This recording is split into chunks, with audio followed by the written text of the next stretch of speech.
चर्चा करेंगे। फिलहाल बादली से एमएलए हैं कांग्रेस के। सर बहुत स्वागत है आपका। और कुछ ही समय बाद रणजीत चौटाला बिजली मंत्री हमारे साथ हमारे बीच में होंगे, लेकिन फिलहाल इस सेशन को हम आगे बढ़ाएंगे जिसमें मेरे सहयोगी आयुष चित्रांश इस सेशन को में आगे रहेंगे और साथ ही साथ हमारे साथ हमारे managing editor India News Haryana के इस सेशन को आगे बढ़ाएंगे। Over to you Ayush. तो धन्यवाद ममता। लगातार हम लोग यहाँ के जनप्रतिनिधियों से चर्चा कर रहे हैं और मकसद हमारा यही है कि झज्जर विकास के राह पर अग्रसर हो और इसके अलावा जो तमाम तरह की बातें कही जाती हैं उनकी असल और जमीनी हकीकत क्या है इसको हम समझने की कोशिश कर रहे हैं। सुंदर जी पहले आप ही शुरुआत करिए। आज कुलदीप वत्स बड़ी मुश्किल से हाथ आए हैं, वैसे कोशिश करते रहते हैं हम इनको पकड़ने की, लेकिन वत्स साहब आपका शुक्रिया कि आप चल के आए अपने हलके से, क्योंकि आपके इलाके का काम है। ये जो बादली हलके में हम जब बात करते हैं तो ऐसी स्थिति आती है, लोग कहते हैं, कुछ आपके विरोधी कहते हैं, कुछ चाहने वाले कहते हैं कि कुलदीप वत्स लोगों के बीच, बादली के लोगों के बीच कम रहते हैं, वहाँ की समस्या का उन्हें पता नहीं, केवल और केवल उनको लारे देते हैं, मतलब उनकी जो समाधान होना चाहिए वो स्थिति तक पहुँच नहीं पाती है। उसका जवाब दे दीजिए पहले आरोपों का। धन्यवाद। एक तो आपका, देखिए जैसे आपने बात कही कि बहुत लेट आता है, हम तो आपके साथ रहते हैं, आम जनता के साथ रहता हूँ। दूसरा, आपने मेरे से एक सवाल किया कि बादली की जनता ये कहती है कि हमारे बीच में नहीं रहते। मैं बड़े गर्व से और सच्चाई से इस मंच के माध्यम से कहता हूँ, आप प्रत्येक बादली के व्यक्ति से ये जाके पूछो। और मैं डिस्ट्रिक्ट झज्जर के नहीं, पूरे हरियाणा में हमारे लोक विधानसभा के साथी हैं। मेरी सिर्फ कोविड के दौरान 3 महीने तो मेरी जनता से दूरियां रही, वरना अगर कोई एक, देखिए राजनीतिक एक ऐसी चीज़ है, विरोधी नहीं हो तो फिर राजनीति किस चीज़ की, पर उनका बेटा और उनका भाई हर दुख में हर सुख में, और 4 से 5 दिन वीक में, 4 दिन तो कम से कम मैं अपने चाचा हूँ, अपने भाइयों के बीच में रहता हूँ। और इसके लिए मैं अपने मुंह से कुछ नहीं कहूँगा, इसके लिए मेरी बादली की जनता बोले। जहाँ तक आपने बात कही कि काम को पूरा नहीं करवा पाते, मैं बिल्कुल कबूल करता हूँ और बड़े अदब से और सच्चाई से अपनी बात को मैं कबूल करता हूँ। जो काम बादली के अंदर होने चाहिए थे उनको मना, आवाज बंद करो उनकी, जो काम। मैं आप लोगों से गुजारिश करूंगा, आप बाहर भी बात कर सकते हैं, आप चाहें तो आप बाहर चले जाइए प्लीज। आप लोगों से निवेदन है, आप बात सुन लीजिए, ये कार्यक्रम हमारा है, ठीक है? जो बादली बहुत ज्यादा जरूरी बात कर रहे हैं आप लोग, जो हमारे काम होने चाहिए थे।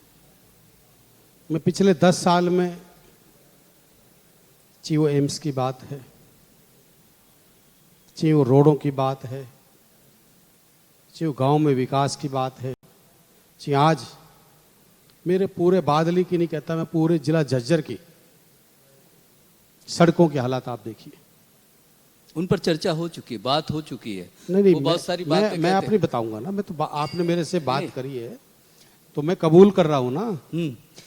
हम, लेकिन बादली के लोगों को आपके चुनने से फायदा क्या हो रहा है वो बताइए ना। बादली के लोगों को क्या आप क्या दे रहे हैं? आपको तो विधायकी दे दी, आपको जिता दिया, आप क्या दे रहे हैं? मेरे पास जो मेरे पास है वो पूर्ण रूप से उनकी सेवा में मैं लगा रहता हूँ और पूरा मैं काम करता हूँ। कैसे सेवा कर रहे हैं वही पूछ रहे हैं आपसे। लोग बताएंगे ना आपसे। लोग तो अभी शिकायतें कर रहे थे कि यहाँ तो डेवलपमेंट हो ही नहीं रहा कुछ। आप लोग बताएंगे, लोग को कहना चाहिए ना कि हाँ हमारे विधायक, हमारे दोनों बड़े जर्नलिस्ट साथी, बड़े सीनियर हो, क्या बगैर राज। मेरी तरफ एक तरफ ओम प्रकाश जी बैठे हैं, जो मेरी ग्रांट आई हुई है, मैं मुख्यमंत्री से लेके आया हूँ, जो उन कामों को भी रोड अटकते, तो राज और काज का बड़ा फर्क होता है। नहीं, आप इससे पहले क्या हो गया था बादली में? हमारे राज्य में हमारे राज्य में आप ये बताइए बादली में हुआ कहाँ नहीं, ये बताओ। नहीं, क्या हुआ बादली में, वो बताइए। मेरे बादली में सबसे बड़ी एम्स, हम्म, सारे रोड्स, बादली का बाईपास जो आज ये छाती पीटते हैं उनके थेकले नहीं लग रहे हैं, वो भूपेंद्र सिंह हुड्डा जी और दीपेंद्र जी के टाइम में हुआ। हमारे जो एजुकेशन की ये जो बात करते थे, चौधरी धीरपाल जी के नाम से कॉलेज बादली के अंदर, मैं मानता हूँ ओम प्रकाश जी ने हमारे बादली को सब डिवीज़न बनवाया था, पर आज सब डिवीज़न के नाम से नहीं, उसके बाद भी फिर ओम प्रकाश धनखड़ जी को चुन लिया। आप लोगों ने इतने काम बादली में कराए। तो कहीं न कहीं हमारी कमी रही थी ना, हमारे जो हमारे जनप्रतिनिधि थे उसकी कमी रही अब ना। तक चली आ रही है। जनप्रतिनिधि अभी की कमी रही ना। देखो, आप अध्यक्ष तक नहीं चुन पा रहे हैं। कौन कहता नहीं चुना? कहाँ चुन पा रहे हैं आप? क्यों? गहलोत, आप देखा राजस्थान नहीं, में किस क्या तरह हुआ? की स्थिति हुई? गहलोत साहब, हाँ। देखिए उस बात पर आप आइए, बादली पे आ जाइए आप। बादली पे भी आ रहे हैं, आज आपकी मैं पार्टी आपको पे भी आ रहे हैं, आप पे भी आ रहे हैं, सुनो हुड्डा मेरी साहब बात, पे भी आ रहे हैं। सुनो मेरी बात। तभी तो हम दोनों लोग बैठे अशोक हैं। गहलोत जी ने अपना मन बदल लिया कि अभी मैं अध्यक्ष नहीं रहना चाहता, मैं सीएम रहना चाहता हूँ। ठीक है, सीएम रह लेगा, उसको हमारी घर की बात तो है। आपकी आप उस पार्टी चीज- मन से हमारी चलती है, आप लोगों के कार्यकर्ताओं के मन से चलती है, कोई अनुशासन है नहीं, यही तो कहती है बीजेपी। और क्या कहती ऐसा है? है, बीजेपी क्या कहती है? गहलोत साहब का हमें मन भी- हुआ तो अध्यक्ष नहीं, बनना है, हमें गहलोत साहब का बीजेपी से मन लेना हुआ क्या? तो सीएम रहना है। देखिए मैं एक बात कह रहा हूँ, बीजेपी यही स्थिति हरियाणा में देखने को मिलती है। आपके नेता अलग अलग राग अलापते रहते हैं, पार्टी का कहाँ है? बीजेपी इसी का तो फायदा उठाती है। देखिए ऐसा है, बीजेपी को क्या फायदा होता है, क्या नुकसान होता है, उस बात का तो मैं क्या बताऊं। बीजेपी, आपको तो नुकसान हो रहा है। हमारे को फायदा हो रहा है, कैसे? बहुत फायदा हो रहा है। 2024 का इलेक्शन आने दो, हम जब बताएंगे कि हमें कितना फायदा नहीं नहीं ठीक है, ये तो देखिए चुनाव का इंतजार तो सब करते हैं और आप लोग हमेशा चुनाव से पहले इस बात को कहते हैं, लेकिन मेरा सवाल इससे जुड़ा हुआ ये है, अगर आप सिर्फ ब्लेम गेम करते रहेंगे कि इस समय सत्ता हमारे हाथ में नहीं है, भले ही मैं चुना हुआ जनप्रतिनिधि यहां से हूं, इससे काम कैसे चलेगा? जनता ने तो आपको चुना है ना, आपको डिलीवर तो करना पड़ेगा। मैं 100% बादली की आवाज को रोड से लेके विधानसभा तक लड़ाई लड़ता हूं, और मैंने जो मेरे बल के काम होते हैं, जो मेरे लायक काम जी, वो जो होते हैं, आवाज उठाई वो मैं उसका काम कुछ करवाता फायदा हूं। मिला है? कुछ काम हुए हैं ऐसे? मैंने सरकार आवाज ने उठाई, सुनी है? मैंने आवाज उठाई हमारे मिनी सेक्रेटरीट की। आज मिनी सेक्रेटरीट हमारा बनना शुरू हुआ, मैंने आवाज उठाई। हमारा स्कूल थे 4-5 बिल्डिंग पाटोदा सुंदर जी, की थी, यहाँ पर मैं थोड़ा रुकना सिलाना चाहूंगी। की इस थी। वक्त रंजीत चौटाला जी, बिजली मंत्री, हमारे साथ हमारे बीच मौजूद है। आप सभी से रिक्वेस्ट करूंगी कि तालियों के साथ उनका स्वागत करें। बिजली मंत्री रंजीत चौटाला जी इस वक्त हमारे बीच मौजूद है। सर से रिक्वेस्ट करूंगी, आप सभी से रिक्वेस्ट करूंगी कि तालियों से स्वागत करिए रंजीत चौटाला जी का। और सर आपसे रिक्वेस्ट करूंगी कि आप मंच पर आइए और इस पर चर्चा कीजिए।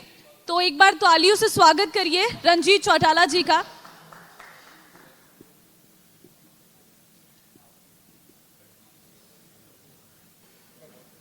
ओवर टू यू सुंदर जी। रणजीत सिंह चौटाला कैबिनेट मंत्री, बिजली मंत्री हमारे बीच इस मंच पर पहुंच गए हैं। सर बेहद स्वागत है आपका। बड़ा आपका जो समय और बड़ी दूरी तय करके आ रहे हैं सीधे मंत्री जी। सर यहाँ बहुत सारी समस्याएं उठी इस मंच के जरिए। बहुत सारे लोग सुबह से वैसे इंतज़ार भी कर रहे थे कि 3 बजे के करीब, उससे पहले तो यहाँ जो इंडस्ट्री में ये जो एनजीटी का विषय आया है कि जनरेटर का आपने मना कर दिया पूरी तरह से, अब ये इंडस्ट्री चलाएं कैसे, ये बड़ा वाजिब सा सवाल यहाँ उठा है। इंडस्ट्री के लोग भी हमारे साथ मौजूद हैं, वो भी बात करेंगे। तो ये इसका समाधान दे दीजिए। देखिए, सुप्रीम कोर्ट की डायरेक्शंस हैं और उसमें जो एनसीआर के लिए ये जो अक्टूबर से लेके फरवरी तक का टाइम होता है, उसमें हम नहीं डिफाई कर सकते। वो एनसीआर में बहुत धुआं ये हो जाता है। ये 3 महीने ऐसे रहते हैं जिसके लिए हमें करना पड़ता है। नहीं, इसका समाधान पर क्या है? इसका समाधान ये कि हम पूरी तरीके से तैयारी में, इंडस्ट्री पावर के के हमारे मामले साथ में। कुछ लोग हैं, जग्गा साहब हैं, यहाँ बीसीसीआई एसोसिएशन के सेक्रेटरी हैं। जी, जग्गा साहब को माइक दीजिए।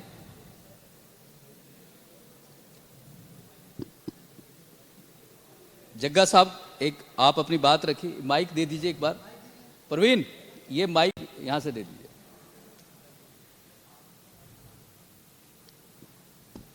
जग्गा साहब अपनी बात रखिए, बिजली मंत्री खुद साक्षात हैं, आपके सामने हैं।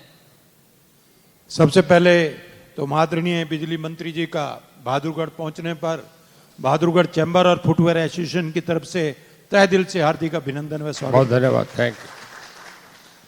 सर, हमारा सिर्फ अनुरोध ये है कि चलो कोर्ट ने डायरेक्शन दे दी, पोल्यूशन में आप इंडस्ट्री के लिए दिक्कत है, जनरेटर आप चला नहीं सकते, तो समस्या ये सरकार की एक जिम्मेवारी है कि बिजली हमें दें। और यहाँ क्योंकि जो नया फुटवियर पार्क भी बना है और एमआई जो लगभग 1000 इंडस्ट्री फुटवियर की है यहाँ पर, और टोटल इंडस्ट्री 5000 इंडस्ट्री बहादुरगढ़ में है। अब क्योंकि बिजली जो है वो इंडस्ट्री की जान है, बिजली के बगैर इंडस्ट्री चल नहीं सकती। अभी जैसे कोर्ट ने एक ऑर्डर तो कर दिया, भाई आप बिजली जनरेटर चला नहीं सकते। ऐसी काफ़ी इंडस्ट्री ऐसी है, अगर जब लाइट जाती है हाथों हाथ अगर जनरेटर चालू नहीं किया जाएगा तो लाखों रुपए का उस इंडस्ट्री को नुकसान होता है, जो उसमें कच्चा रॉ मटेरियल जो चल रहा होता है वो पक जाता है। तो इस तरीके से, क्योंकि जब हम बात करते हैं बिजली महकमे से तो लोड ओवर है जी, ट्रांसफार्मर नहीं लग रहे, तो इस तरीके की आपके संज्ञान में मैं ये लाना चाहता हूं कि ये 3-4 महीने इंडस्ट्री की तरफ विशेष ध्यान दिया जाए ताकि बिजली ना जाए। और ये क्योंकि जनरेटर अगर हम चलाते हैं तो फैक्ट्री सील करने की धमकी है, इसकी फैक्ट्री सील कर दीजिएगा, ये कोर्ट के निर्देश हैं। तो आप क्योंकि भी काफी सुलझे हुए और इस इंडस्ट्री को समझते हैं, मंत्री जी, तो इसलिए मेरा आपसे निवेदन है कि बिजली का इस तरीके का इंडस्ट्री को प्रबंध कर दिया जाए, जैसे कि आप खेती के टाइम किसानों के लिए कर देते हैं, तो इसलिए इंडस्ट्री का ऐसा प्रबंध कर दिया जाए ताकि ये 3 महीने बिजली ना जाए, क्योंकि वैसे भी मौसम बिजली की खपत ठीक है, जगह साहब तो ये आप थोड़ा सा मेरी आपसे अनुरोध है। बड़ी जेन्युइन और समस्या। एक मैं निवेदन मैं आपसे दोबारा करना लेता हूं, चाहता हूं। बैठिए आप बैठिए, कहने दीजिए। पहले एक नहीं नहीं, जवाब। कहिए, आप कहिए प्लीज। मैं चलिए, बोलिए, रिप्लाई बोलिए, करूंगा, आप बोलिए, कंप्लीट करिएगा। मैं मैं आपको रिप्लाई करूंगा। हमारी एसोसिएशन की तरफ से एक निमंत्रण भी दे रहा हूं जी, ताकि हमारे इंडस्ट्री के लोग, क्योंकि कई दफा 3-4 दफा चंडीगढ़ आपके ऑफिस गए, कुदरती मुलाकात नहीं हो पाई, तो आज यहीं से मैं कहा चलो आज तो निमंत्रण पूरा टीवी पे इंडस्ट्री का मुलाकात दे हो रही देते है हैं। आपकी। बहुत धन्यवाद, थैंक यू। ऐसा जी, आपकी बात मैं सुन रहा था, मैं पावर मिनिस्टर, मेरी जिम्मेदारी बनती है, मैं कुछ चीज़ें आपके सामने कहूँगा ताकि आप उसमें थोड़ा सा ठीक तरीके से देख सकें। पावर डिपार्टमेंट में हमारे जब पूरे नॉर्दर्न इंडिया में क्राइसिस था जो कुछ दिन पहले आया, अब कई कारण हो जाते हैं, अभी 3 दिन पहले बरसात बड़ी हुई है, इसका करके कि बरसात में जब पानी भर जाए 6-6 फुट 7-7 फुट 4-4 फुट पानी जब आ जाता है, घरों में पानी जाने लगता है, तो लाइनमैन को जाके बिजली को उन हालात में ठीक करने में बड़ी दिक्कत आती है। पर हमारी तरफ से ये पूरे प्रयास रहे, जब पूरे नॉर्दर्न इंडिया में क्राइसिस था हमने 4 दिन में संभाल लिया था। मैं नहीं कह रहा, ये कुछ आंकड़े हैं, अगर आपके पास पावर नहीं हो, मैं एक बात आपसे कहूँगा, एक एस्टेब्लिश्ड फैक्ट है कि 1800 साल में जितना आदमी ने ज्ञान अर्जित करा वो आईटी की वजह से अब पिछले 150 साल में कर लिया, और जितना 150 साल में करा उतना 18 साल में करा, और जितना 18 साल में करा वो पिछले 5 साल में कर लिया। आज के दिन पावर भी इतना इम्पोर्टेंट हो गया। देखिए, मैं थोड़ा सा आप लोगों से एक सवाल कर रहा हूँ, अगर पावर इम्पोर्टेंट नहीं हो तो दुबई का तो अपना कोई रेलेवेंस ही नहीं रहता, पूरा खाड़ी देशों में कोई जाता ही नहीं, कोई इन्वेस्टमेंट नहीं होती। जो पहले थे वही, जो मोहम्मद गौरी मोहम्मद गजनी के वक़्त थे, बाबर के वक़्त थे, वही हालात रहते हैं। इन देशों में कुछ नहीं, केवल पावर करके ही आज दुबई में लोग जा रहे हैं, इन्वेस्टमेंट हो रही है, लोग रह रहे हैं। मैं आपको अपने रीजन की बात बताता हूँ, गुड़गांव, फरीदाबाद, मानेसर, पलवल और इसके बाद रेवाड़ी, ये सबसे बड़ा नॉर्दर्न इंडिया का इंडस्ट्रियल हब है। मैं आपकी जानकारी के लिए बताऊं कि पूरे देश का जो एक्सकावेटर मैन्युफैक्चर होता है उसका हम 60% हम मैन्युफैक्चर करते हैं। पूरे देश की क्रेन जो बनती है उसका 53% अकेला हरियाणा कर रहा है। पूरे देश की कारें जो बनती है उसका हम 47% हम मैन्युफैक्चर कर रहे हैं। पूरे देश के जो मोटरसाइकिल बनते हैं उसका हम 32% कर रहे हैं। अगर पावर नहीं हो, इंडस्ट्रियल अब हम पे ये नहीं होता तो ये कैसे संभव था। मैं अगली बात फिर आपसे कह रहा हूँ, हमारा लाइन लॉस 2014 में 31.17 था, आज हमारा लाइन लॉस 13.46 पे आ गया। जब 1 करोड़ लाइन लॉस कम होता है तो हमारा 300 करोड़ रुपया हमारा बढ़ जाता है, 285 करोड़ रुपया हमारा रेवेन्यू बढ़ जाता है। हमारा लाइन लॉस 3700 करोड़ था। आज के दिन इस साल में जो हमारा गया है, मार्च टू मार्च हमारा 2781 करोड़ रुपए रेवेन्यू बढ़ा है। 102% हमारा रेवेन्यू का रिकवरी हो रही है। तो ये नहीं है, देखिए ये सारी बातें सही है मंत्री जी, लेकिन सवाल वही है कि ये सब आपकी उपलब्धियां हैं, लेकिन बहादुरगढ़ में इंडस्ट्री को बिजली नहीं मिलती है, जनरेटर चलाने पड़ते हैं। देखिए, और जनरेटर चलते हैं तो फिर एनजीटी की गाइडलाइन, आपके लोगों का सील का डर, ये सारी चीजें। मैं आपसे एक बात जो मैं कह रहा हूँ, अभी पिछली बार जब बहुत ज़्यादा पोल्यूशन का हो गया था, दिल्ली में ये हुआ था कि गाड़ियाँ जो थी, ट्रैफिक बंद कर दिया था। केजरीवाल जी को एक दिन चलाना पड़ रहा था, ओडी बंद कर दिया था, दिल्ली में ट्रैफिक भी बंद कर दिया। कुछ ऐसे तरीके के हालात होते हैं पर्याप्त क्यों उसमें। नहीं है मंत्री जी? हमारे यहाँ देखिए बिजली की कहीं भी दिक्कत नहीं आती। फिर जनरेटर क्यों चलाना पड़ रहा है? देखिए आप ये समझे कि पूरा दिल्ली का लोड आ रहा है, सारे बैठे हैं, जितनी दिल्ली की ये तो इंडस्ट्री। आपको देखिए, आप मुझे ये तो हमारे लिए गर्व आप की मुझे- बात है कि बहादुरगढ़ में जितनी इंडस्ट्री बढ़ेगी उतनी बेहतर है, उसे सोलंकी पावर जी, देना तो ये तो सोलंकी जी, सरकार का काम है। आप मुझे सुनेंगे तो मैं बताऊंगा जी। ना। दिल्ली का सारा रोड हम पे आ रहा है, जितनी दिल्ली की इंडस्ट्री थी सब हरियाणा में शिफ्ट हो रही है। जितने दिल्ली की ग्रुप हाउसिंग है, सारा दिल्ली से जो लोग आ रहे हैं, जो आप देखिए गुड़गांव में देखें, फरीदाबाद देखें, मानेसर तक, पलवल तक, इधर आपके सोनीपत तक, बाहर तक, पानीपत तक चले गए। जितने आपका इसका TDI का, DLF का, यूनिटेक का, अंसल का, जितने ग्रुप हाउसिंग आपका वाटिका कार है, एक एक घर में 6-6 AC लगे हैं। जब इतना लोड बढ़ रहा है तो उसको भी तो हमें मीट आउट करना है। हर साल हमारा 2000 मेगावाट रेवेन्यू ये लोड बढ़ जाता है, नहीं, तो आप उसके लिए इनकी भी तो हमें समस्या तैयारी का करनी पड़ती समाधान है। ये जो BC देखिए जो अपनी हम, इंडस्ट्री मैं है आपसे बताऊं, बहादुरगढ़ जब की, पूरा मई जून के क्राइसिस थे, हमें बाजार से 10 रुपये 12 रुपये पर यूनिट में पावर लेनी पड़ती थी। और जो हम इनमें देते हैं एग्रीकल्चर सेक्टर में, हमें 25 पैसे। ये तो इंडस्ट्री है जो हमें बता रही है 7 रुपये 8 रुपये पर यूनिट हम दे रहे हैं, पर हम कर रहे हैं कि पूरा हमें इन्हें दे रहे हैं। और मेरे ख्याल में बहुत अच्छा मैनेजमेंट था हमारा। बाकी पंजाब का देखें, पंजाब में तो ये हालात थी कि जब ऑफिस के टाइम भी बदल दिए गए थे, पावर थी नहीं, ये हालात थे हमारे। थर्मल आप चेक कर लें, 100% प्रोडक्शन पे चले हैं, जबकि वो स्टेटों में कोल की प्रॉब्लम थी। मंत्री जी 48% इनका दरअसल इतनी सी गुजारिश है कि जो आप जो सुन रहे हैं वो किसानों मैं की- सुन रहा हूँ, वो इन्हें बता रहा हूँ कि हम वो बेस्ट अपनी तरफ से जो होता है वो कर रहे हैं। अब जो जितना हो सके जिस उतना तरह हम से कर रहे हैं किसानों ना। को आप रियायत देते हैं 2-3 महीने की, ये अब हम एक 800 मेगावाट का एक थर्मल लोड लगाने जा रहे हैं, जो 1.5 साल में कंप्लीट हो जाएगा। हम उसे आपका यमुनानगर में फाइनल कर दिया हमने। उसके लिए जो कंसल्टेंट का वो भी फाइनल कर दिया। अब इसके बाद टेंडर रहे हैं, बड़ा जल्दी से हम इंस्टॉल कर लेंगे। ये जो आपकी उपलब्धियां हैं बिजली को लेके, ये कुलदीप वत्स जी हमारे बादली से विधायक हैं कांग्रेस के, हाँ, ये हमारे बिल्कुल साथी भी हैं। इत्तेफाक नहीं रखते हैं। बोले कि केवल और केवल कागजी बात करते हैं आप लोग। मैं वत्स बैठा साहब, हूँ इनके सामने ही। धन्यवाद। देखिए हमारे बड़े भाई भी हैं और बड़े सीनियर लीडर हैं, और ये तो ना कांग्रेस के हैं ना बीजेपी के, ये तो सब नहीं, ये सरकार के मंत्री हैं। सरकार के मंत्री हैं। पर मैं मेरे बड़े भाई हैं, मैं 2-3 बातें, जैसे हमारे भादरगढ़ की बात है जी, भादरगढ़ है, बादली है, सोनीपत है, और पूरे हरियाणा की हम बात करें, जी, हमारी गवर्नमेंट बड़े बड़े वादे करती है कि हम 24 घंटे बिजली देते हैं। आज किसान के पास जाओ, उनसे हालात पूछ लो क्या कि कितने घंटे लाइट आती है। आज हमारे इंडस्ट्रीज के भाई बैठे हैं, इनसे पूछ ले कि कितने घंटे लाइट आती है। जहां मैं एक छोटी सी बात मंत्री जी से पूछना चाहता हूं, 8.5 साल का समय हो गया हरियाणा के अंदर, एक भी कोई थर्मल प्लांट आपने आज तक लगाया?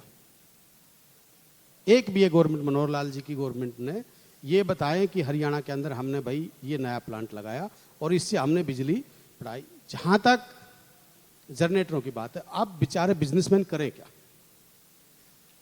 एक तरफ बेरोजगार जो युवा हैं वो रोडों पे घूम रहे हैं, कुछ जो रोजगार जिनको मिल रहा है तो इंडस्ट्रीज वालों को प्रॉपर तरीके से जवाब लेते हैं मंत्री जी से। प्रॉपर तरीके से लाइट नहीं मिल जवाब रही लेते हैं। ये कह रहे है, हैं तो कि मंत्री उनका जी, जो एक जनरेटर भी- का टाइम, आप कुलदीप जी, जनरेटर चला नहीं जवाब सकते ले हो, लेते हैं मंत्री। जनरेटर चला नहीं जी सकते, सर। एक सेकंड, जनरेटर चला नहीं सकते हो, तो आज फैक्ट्रियों से बच्चों को भी निकाला जा रहा है। अगर मैं गलत हूं तो आप यहाँ बैठे हैं, तो ये बड़ा असर दे रही है रोजगार मंत्री की जी। तरफ जो लोगों वत्स का साहब, जो जवाब ले लेते हैं। वत्स साहब कह रहे हैं, वो अपनी बात अपने तरीके से ठीक कह रहे हैं कि 2014 में जो पावर कंजम्पशन थी वो 8000 मेगावाट थी, 8100 मेगावाट आप रिकॉर्ड देख ले मैक्सिमम जो आई है। और आज हमारी 12786 मेगावाट की कंजम्पशन है, जो मैं इस साल की बता रहा हूँ। तो हमारे 4000 मेगावाट कहाँ से आई? थर्मल, क्योंकि थर्मल की जो पावर प्रोडक्शन का आता है वो आता है 3 रुपये 40 पैसे। हमें जो सोलर की पावर मिलती है वो 2 रुपये 41 पैसे मिलती है। आजकल नेशनल ग्रिड ट्रांसफ़र करती है, हम केरला से ले लें, हम कहीं से ले लें, हमारा आपस में एग्रीमेंट होता है। जब उनका पीक सीजन होता है हम दे देते हैं। जैसे बरसात वहाँ पहले आ जाती है, मानसून पहले आता है, तो हमें उनकी पावर सरप्लस हो जाती है, हमारे सस्ती हो जाती है। थर्मल जो लगाते हैं, मैं इनसे बताना चाह रहा हूँ, वत्स साहब हमारे साथी हैं, मित्र हैं, एक ही हाउस में। पानीपत के थर्मल में 2200 एकड़ ज़मीन है, सेंटर का बिल्कुल एकदम सेंट्रल शहर का आ गया। इतनी इतनी बड़ी लैंड एक्वायर करके उसमें भी एक प्रॉब्लम आती है। जैसे हम एक आपके यहाँ रोहतक में एक गांव है जिसमें हमने लोगों ने मुआवजा ले लिया, उसके बाद भी वहाँ हमें प्लांट नहीं लगाने दे रहे। मेरा कहने का मतलब कि कुछ इतनी दिखते हैं कि जो थर्मल लगाने में भी हमें आते हैं। अब हमने करा 800 कभी, क्योंकि हमें 240 मिलती है, इस करके हमें बहुत वो सोलर की पावर मिल जाती है। एक आजकल कुछ सोलर का नया एक प्रोजेक्ट, जो एक कॉन्सेप्ट आ गया, हर जगह सोलर, बहुत बार नहरों पे भी लोगों ने अब ऊपर प्लेट्स लगा के ये करना शुरू कर दिया। हमने सब जगह ये दिए, धर्मशालाओं को, गांव में जो कम्युनिटी सेंटर है उनको, उसके लिए हमने कर दिया कि 50% उस पर सब्सिडी दे रहे हैं। सेंट्रल गवर्नमेंट हमें 30% देती है, 45 हम दे रहे हैं। तो सोलर पे ज़्यादा शिफ्ट होता जा रहा है। थर्मल का एक जो कॉन्सेप्ट था वो चला गया। जो आपने बताया उसका मैं चर्चा कर रहा हूँ। हमारे जो पहले लगाए हैं, जो पहले कांग्रेस रिजीम में लगे, चलो गवर्नमेंट तो लोगों की विधानसभा इन्वेस्टमेंट आप हमें बनाए अगले बनाए, ये तो लोगों के फैसले हैं। पर उसमें हमारे जो बॉयलर लगे थे चाइनीज थे। हमारे बहुत थर्मल जब कांग्रेस गवर्नमेंट थी तब भी बड़ी प्रॉब्लम है, आप रिकॉर्ड निकाल के देख लें, कभी थर्मल ठीक तरीके से फंक्शन ही नहीं करते। तो थर्मल का जो एक कॉन्सेप्ट था वो चला गया, अब बहुत कम लोग लगा रहे हैं। पर अब के जो क्राइसिस देखे थे इसमें हमें मानना पड़ा कि एक आधा हमें अपना लगा के रखना चाहिए ताकि हम अपनी पावर रखें। 800 मेगावाट का हम एक और लगाने जा रहे हैं। पर जब हमें 240 मिलेगी तो हम 340 में 3.5 रुपये में क्यों लेंगे? ये करके गवर्नमेंट का एक व्यू था कि हमें थर्मल पे नहीं जाना चाहिए, हम सोलर पावर पे जाना चाहिए। ठीक है चौटाला जी, इसी से रिलेटेड मेरा एक सवाल और ये भी है, क्योंकि अभी आपने खुद कहा कि हम लोग जो अल्टरनेटिव सोर्सेज हैं उसके ऊपर फोकस कर रहे हैं, लेकिन जब तक हम लोग अपने कन्वेंशनल सोर्सेज से अल्टरनेटिव सोर्सेज पे जाएंगे, उस बीच का जो गैप है, जैसे आपने कहा कि डिमांड ज्यादा है, उतना प्रोडक्शन अगर होगा नहीं तो आप सप्लाई करेंगे कैसे? उसको लेके प्लान क्या है आपका? देखिए वत्स साहब बैठे हैं, मैंने जो बता रहा हूँ कांग्रेस का वक्त, ये तो रिकॉर्ड की चीज़ है। 3700 करोड़ रुपए हमारा पावर डिपार्टमेंट घाटे में था, अभी हम उसमें प्रॉफिट में जा रहे हैं। हमारा इसी साल का 2700 करोड़ रुपए रेवेन्यू बढ़ा है। जब हमारा ये बढ़ रहा है तो हम फिर ये नहीं देखते कि हम थर्मल लगाएं, हमें बाहर से भी लेनी पड़े तो हम 10 रुपये 8 रुपये भी पावर खरीद लेते हैं। ये हमारा गवर्नमेंट का हमने देखना पड़ता है कि फाइनेंशियली इम्प्लीकेशंस क्या है, उसी हिसाब से सरकार करती है। निर्णय बदलते रहते हैं, बनाते रहते हैं, करते रहते हैं। ये टाइमली डिसीजन होते हैं, पर एज पर सिचुएशन हमें फैसले करने पड़ते हैं। ठीक है, एक चीज और है, अभी हम यहाँ पर बातचीत कर रहे थे, यहाँ शहर के अंदर भी बहुत सारे कंप्लेंट्स आई, डोमेस्टिक कंप्लायंसेस जो हैं, जिसमें कहीं किसी का बिल बढ़ा हुआ आ जाता है, या पावर कट्स होते हैं शहर के अंदर, ग्रामीण क्षेत्रों के अंदर, या जो अभी वत्स साहब कह रहे थे कि आप देखिए जाके कहीं भी आप कहेंगे कि 24 घंटे बिजली लेकिन मिलती नहीं है। इनको कैसे दूर कर रहे हैं? इसके जो लूप होल्स हैं उसको आप कैसे फुलफिल कर रहे हैं, या उसका प्लान क्या है आपके पास? देखिए मैं आपसे बताऊं कि पावर ऐसा डिपार्टमेंट है कि जिसमें कभी हवाएं चल जाती है तेज, कभी बरसात हो जाती है, कभी कुछ और रीजन होते हैं जिससे तारें भी लोड भी हो जाता है। मैं शहर के लोग बैठे मैं बता रहा हूँ कि हमारे यहाँ कई ऐसे शहर हैं जहाँ पहले, क्योंकि हर साल लोगों की कंजम्पशन बढ़ती जा रही है, लोगों AC लगाने लग गए, पहले नहीं थे। अब जहाँ एक ट्रांसफार्मर लगा है 65 हाउस पावर का लगा है, वहाँ 26 AC चल रहे हैं, उसके बाद 10 और लग गए तो लोग नया ट्रांसफार्मर भी अपने घर के आगे नहीं लगाने देते। ये भी प्रॉब्लम आती है, मैं सारे शहर से शेयर करता हूँ। तो उसमें जो कहते हैं ज़्यादा लोड होने से भी ट्रांसफार्मर जल जाते हैं, फिर उसे रिप्लेस करें, तो ये ब्रेक डाउन ये तो चलता रहता है, इससे कभी भी आप अपने लाइफ से बाहर नहीं कर सकते। पर मैं उसके अलावा जो एक और बात कह रहा हूँ, निर्मला सीतारमण जी जो सेंट्रल फाइनेंस मिनिस्टर है, वो अभी पिछले दिनों VC पे थे, सारे चीफ मिनिस्टर जुड़े हुए थे उनसे, ये तो उनकी कई बात है। सबसे बड़ा पूरे देश का फाइनेंशियल इंफ्रास्ट्रक्चर उनके पास है, सब चीज़ें उनके टीम से हैं। उन्होंने कहा कि I congratulate Haryana chief minister and government of Haryana for performing for their best power management and would send a team from the central government to study how they manage the power system. ऐसा नहीं है हरियाणा बहुत बढ़िया perform कर रहा है, पर कभी कोई कह दे आदमी 100% तो कोई परफेक्ट नहीं होता। आपको हर चीज़ में आप स्पेस भी लॉन्च कर रहे हैं, वहाँ भी आपके रॉकेट वापस आ जाते हैं, तो ऐसा नहीं हुआ। ठीक है, पावर है, इसको देनी पड़ती है, हर आदमी इस पर डिपेंडेंट है। 98% लोगों को चाहिए, हर वक्त पावर चाहिए, तो इसमें दिक्कतें आती हैं। वत्स साहब, हमारी एक एक और स्टेट सवाल में कर रहे हैं नहीं, आपसे। सभी जगह, अमेरिका में भी ये हो वत्स साहब, जाता है, क्या कह रहे दूसरे थे? कंट्रीज में भी ये होता है। देखिए, मैं मंत्री जी को एक बात के लिए तो मैं बधाई देता हूँ। इन्होंने जब से इसका बाहर संभाला, पदभार संभाला, तो कहीं ना कहीं इन्होंने इसमें सुधार किया, इसमें नो डाउट। पर मैं मंत्री जी आपको दो तीन चीज़ मैं बताना चाहता हूँ जो प्रदेश की, वैसे तो आप रिपोर्ट ले रहे हो, आप किसान के बेटे हो, आपने एक एक किसान का दर्द भी पता है और मजदूर का दर्द भी पता है। पर आज क्या हालात है प्रदेश में? सबसे ज़्यादा मार आप इंडस्ट्रीज़ की आपने देख ली है, मैं किसान की भी बता रहा हूँ। किसान के जो कनेक्शन है आपके पास, हमने विधानसभा में भी रखी है, 5-5 साल 6-6 साल से किसान के जो ट्यूबवेलों के कनेक्शन नहीं मिल रहे हैं। उसके बाद में जो थेफ्ट की आप बात करवा रहे हो, अच्छी बात है, मैं कोई चोरी के हक में नहीं हूँ, पर जिस प्रकार से जो थेफ्ट के तरीके वो कहीं ना कहीं अच्छे नहीं है।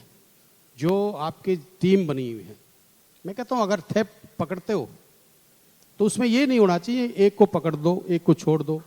आज मैं आपके सामने बिल्कुल खुल के एक बात कहता हूँ, अगर सबसे ज़्यादा आपका कोई कसूर नहीं है, आपने वास्तव में इस महकमे को उभारा है, पर आज जो नीचे तबके के जो ये आपके जेईओ एसडीओ और ये जो थेफ्ट के ऊपर जाते हैं, लोगों को सपोज करो एक गांव में 10 जगह इन्होंने थेफ्ट पकड़ा है, 2 को चलान कर दिया बीच में सेटिंग करके। ये चीज़ कोई ना कोई इसका ऐसा तरीका आप निकालो इसमें पारदर्शिता है, लोगों को ये ना लगे कि भाई कहीं ना कहीं हमारे साथ मुंह देख के कोई टिक्का हो रहा है।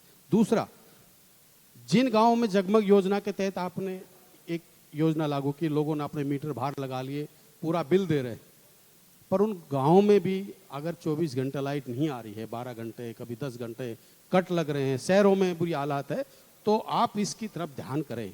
देखिए पीछे क्या हुआ, कांग्रेस ने क्या चलिए, किया, जवाब ले बीजेपी ने लेते क्या हैं। किया, दो सवाल उस हैं बात आपके। में एक हमने तो ध्यान भेदभाव होती है आपके अधिकारियों की जी। तरफ से, ये कह रहे हैं वत्स साहब, और दूसरी बड़ी मैं- चीज ये कि जगमग योजना मतलब जमीन पे काम नहीं कर रही है ठीक से। मैं वत्स साहब की बात के जवाब दे रहा हूँ। देखिए, जो ट्यूबवेल की बात कर रहे हैं, सबसे इम्पोर्टेंट बात आपने कही, ज्वाइंट पंजाब था। मैं पार्टीशन से पहले की बात कर रहा हूँ, 1947 से पहले, जब पंजाब मतलब लाहौर तक का भी पंजाब हमारे साथ था। ये पंजाब, सारा पंजाब, हरियाणा, हिमाचल एक पार्ट था। ऑन रिकॉर्ड तब 2700 ट्यूबवेल थे। आज हरियाणा में आप ये देखिए कि एक एक गांव में 6307 गांव है, तकरीबन सभी गांव में ट्यूबवेल चलते हैं, कहीं कम है ज़्यादा है। अगर हम एक गांव में ऑन एवरेज 200 ट्यूबवेल भी लगाएं तो कहाँ आंकड़ा जाता है। आज 30-40 लाख ट्यूबवेल लग गए, तो उनके लिए पावर कंजम्पशन भी तो बढ़ती जा रही है। सब कुछ इरिगेशन पे हो गया, जहाँ कभी कुछ नहीं होते थे, और पावर उन्हें हम जो पावर देते हैं वो 25 पैसे पर यूनिट देते हैं। हम 4 रुपये प्रोडक्शन लें और उसके बाद 25 पैसे पर यूनिट दें, तो वो भी तो हमें किसानों को देना पड़ता है। तो कोई छोटा सा काम थोड़ा ही है। हमने जितने ट्यूबवेल्स कनेक्शन लोगों ने अप्लाई करते हैं, जिन्होंने दिसंबर 2018 तक जिन्होंने अप्लाई किया था, मैं कंप्लीट कर लूँ फिर आप कर लें, अगर आप पहले पूछना चाहें तो मैं रोक लेता हूँ। नहीं, आप बात पूरी की। तो जिन्होंने अप्लाई किया था उनका हमने 10,000 कनेक्शन है, बाकी 42,000 कनेक्शन हम आज तक दे चुके हैं, 8,000 रह रहे हैं जो हम कर रहे हैं। इसके बाद हम एक और करने चाह रहे हैं। पहले एक ही मोटर आती थी कि वो गुजरात की थी, वो एक ही चलती थी, उसे फार्मर्स को लेना पड़ता था उसी को। अब हमने 8 मोटर्स ऑनलाइन कर दी, जिसमें शक्ति है, जिसमें क्रम्पटन है, जिसमें ओसवाल है, जिसमें जो ड्यूक प्लास जो पहले गुजरात की कंपनी थी वो भी है।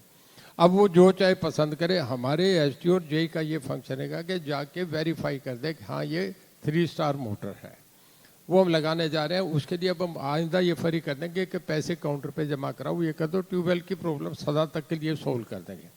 जहाँ तक सोलर पावर प्लांट की बात है, कुसुम योजना में आपके जर्जर में बहुत लगे हैं, वत्स साहब ने देखे हैं, उसमें 30% सेंट्रल गवर्नमेंट देती है, 45% हम देते हैं, 75% सब्सिडी फार्मर्स के हेड पे केवल 25% आता है।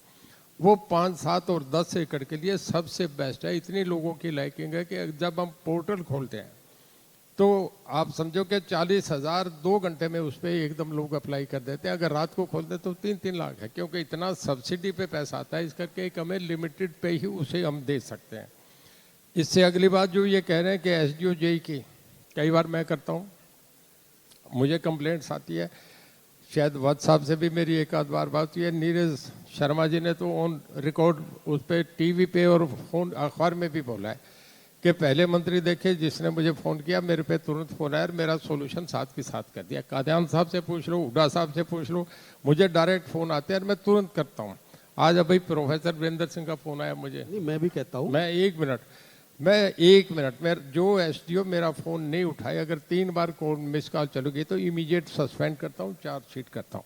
लेकिन फिर भी जो- मैसेज है नहीं, मैसेज है नहीं। वत्स साहब वही तो बात कर रहे हैं कि जो डाउन द लाइन मैसेज जाना चाहिए, जो मशीनरी में, जो आप मैं अभी सामने जितना ऑडियंस बैठा है सभी से पूछ रहा हूँ कि पावर डिपार्टमेंट में कुछ फर्क तो आया ना, कुछ डर तो आया कि नहीं आया महकमे में? नहीं, ये हम हमारे जबरदस्त सारे डर आ रहा इंडस्ट्री है। साथ ही बैठे हैं। एक बहादुरगढ़ की जनता जी, रणजीत सिंह चौटाला जी का भादड़ पहुंचने पर अभिवंदन करता हूं और भाई कुलदीप वत्स जी का भी अभिवंदन करता हूं। सत्ता पक्ष और विपक्ष के दोनों भाई यहाँ पे बैठे हैं। मैं आपसे एक ही क्वेश्चन करना चाहूँगा।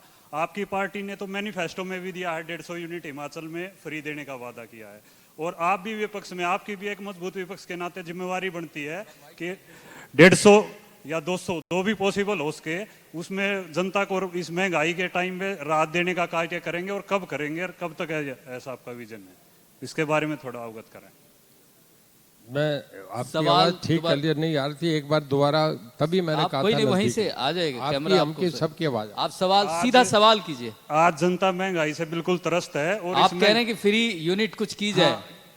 पार्टी ने 150 यूनिट तक हिमाचल में मैनिफेस्टो में भी दिया है, आपकी पार्टी ने सत्ता पक्ष में, और विपक्ष भी इस बात पे काफी कर रहा है कि चल, इसमें कुछ दिया जाएगा। कुछ तो ऐसा इस पे आपके क्या प्रावधान है विचार हैं? केजरीवाल देखिए, स्टाइल में? मैं आपसे जैसे बताना आम चाहूँ, आदमी पार्टी करती हिमाचल है। में आप भी फ्री हाइडल में कुछ- पावर है, हाइडल पावर जो है उसकी कॉस्ट हमें टोटल 70 पैसे पर यूनिट आती है। हिमाचल का मुकाबला नहीं कर सकते, वहाँ तो हाइडल पावर है। इस करके जाखड़ी में जो हम प्रोजेक्ट लगाना चाह रहे थे वो नहीं लग सका। हरियाणा सरकार ने बहुत कोशिश करी, पहले हुड्डा आप सरकार लोग अभी नहीं आपने कर अवगत सकते। कराया है, अभी आप जस्ट लोग- अवगत कराया है कि आप बेनिफिट में चल रहे हैं, फिर भी क्यों नहीं दे पा रहे हैं अदर स्टेट में, जबकि केजरीवाल जी दे लेकिन रहे सर हैं। इसमें दिक्कत क्या है? आम आदमी पार्टी पंजाब में करती है, दिल्ली में वो कर ही रही है, आप लोग कुछ गरीबों को क्यों नहीं रियायत और राहत दे सकते हैं? देखिए, आप रिकॉर्ड निकाल के देख लें, पंजाब में आम आदमी पार्टी की सरकार है, वहाँ जो थर्मल का जब पिछले दिनों में क्राइसिस आए थे तो आप रिकॉर्ड पे जब 50% प्रोडक्शन थी उनके थर्मल बंद और थे। दिल्ली में वो इतने हमारे सालों कभी से कोई कर रहे हैं। थर्मल नहीं बंद हुआ, हम 100% प्रोडक्शन पे चले हैं। देखिए, हमारे यहाँ कंजम्पशन बहुत है, दिल्ली का सारा लोड हरियाणा पे आ रहा है। ये आप गुड़गांव के लोग, आप बहादुरगढ़ के लोग देख रहे हैं, गुड़गांव, फरीदाबाद, सोनीपत, सब जगह चारों तरफ जो इंडस्ट्री का लोड है वो हरियाणा पे आ रहा है। हमें वो भी सारा संभालना पड़ रहा है, तो इतना आसान नहीं है, बहुत बड़े चैलेंज है, ये तो सर- उससे भी हम नहीं, मीट देखिए, आउट करते हैं। पर हमें जितनी चाहिए थी, अभी हमारी पिछले दिनों में 26.5 करोड़ यूनिट हमारी जो मैक्सिमम गई है वो हम दिए 26.5 करोड़, बहुत बड़ा पावर कंजम्पशन। आप बहादुरगढ़ की धरती पे आए हैं सर, और ये इंडस्ट्रियलिस्ट हैं यहाँ के, इनको बड़ी उम्मीद थी कि जो इनकी बिजली की समस्या है उसमें कुछ ऐसा भरोसा, कुछ ऐसा आश्वासन आप देकर जाएंगे कि इनको संतुष्टि मिल सके। ये कहते हैं कि क्या 3 महीने जो ये स्थिति बनाई है कि PNG CNG इस तरह की लाइनें हम लगाएं, क्या 3 महीने क्या हम उसको बंद कर दें, क्या ताला लगा दें, क्या फैक्ट्री में या अपनी इंडस्ट्री में? जगह साहब पूछिए जगह साहब। आदरणीय मंत्री जी, मेरा एक आपसे नर्म निवेदन ये है कि 33 kVA सब स्टेशन 3 यहाँ पास हुए हैं। एक तो लगभग हमारे CM साहब की अनाउंसमेंट थी 4 साल पहले HSIDC में लगना था, लेकिन अब बड़ी मुश्किल से उस पर काम चालू हुआ है। और MI जो कि पुराना इंडस्ट्री एरिया, वहाँ पे भी 2 सब स्टेशन पास है, और वो जगह के चक्कर में लटके हुए हैं। HSID पैसे देंगे, क्या करेंगे? तो मेरा आपसे निवेदन है कि जो इस तरीके के सब स्टेशन यहाँ पास हुए हैं उसको थोड़ा सा फास्ट कराया जाए, ताकि इंडस्ट्री को बिजली मिल सकते है, क्योंकि अब कोई भी बिजली यहाँ कनेक्शन लगाना चाहता है तो कनेक्शन नहीं मिल रहा। तो जैसे आप, ये तो हमारे लिए सौभाग्य है कि दिल्ली से लोग हरियाणा में इंडस्ट्री लगाने आ रहे हैं, और जितनी इंडस्ट्री बढ़ेगी बेरोजगारी भी कम होएगी, हरियाणा सरकार को भी पैसे मिलेंगे, ये तो हमारा एक बहुत बड़ा सौभाग्य है कि इंडस्ट्री यहाँ आ रही है। तो इसके लिए बिजली का जैसे भी समाधान हो सकते हैं इसको जल्द से जल्द किया जाए। और एक मेरा सुझाव और है कि जैसे कई जगह कई प्रदेशों में अगर बिजली कटती है तो उसी लाइन की कटती है, 1-2 इंडस्ट्री की कटती है। यहाँ जब कोई फॉल्ट पड़ता है तो पूरा पीछे से उड़ जाता है, लगभग 40-50 जो यूनिट उस पे हैं उस पे सारा काटने पड़ते हैं।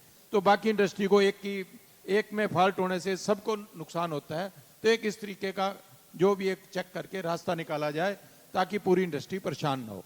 तो ये मेरा आपसे निवेदन है। बहुत वाजिब सवाल उठाए मंत्री। देखिए, आप जो पूछ रहे हैं बिल्कुल ठीक कह रहे हैं। कल मैं शाम को गुड़गांव था।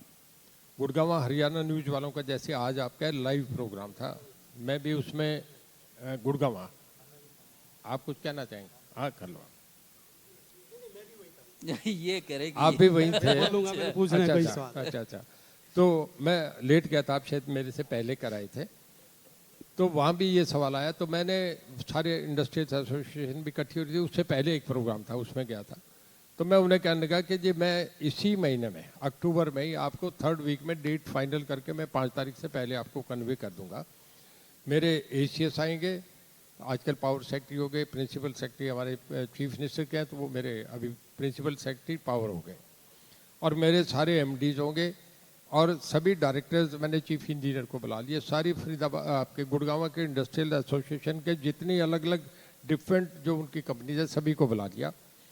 मैं कहने लगा आप मुझे सजेस्ट करें और मैं यही सब ऑफिसरों की कोशिश करूंगा कि 50-60% तो फैसले साथ के साथ ही कर दें। हम जो करने के उन्हें देर नहीं करें। हमारा मतलब है कि हमारा रेवेन्यू बढ़े, आपकी इंडस्ट्रीज बढ़िया चले।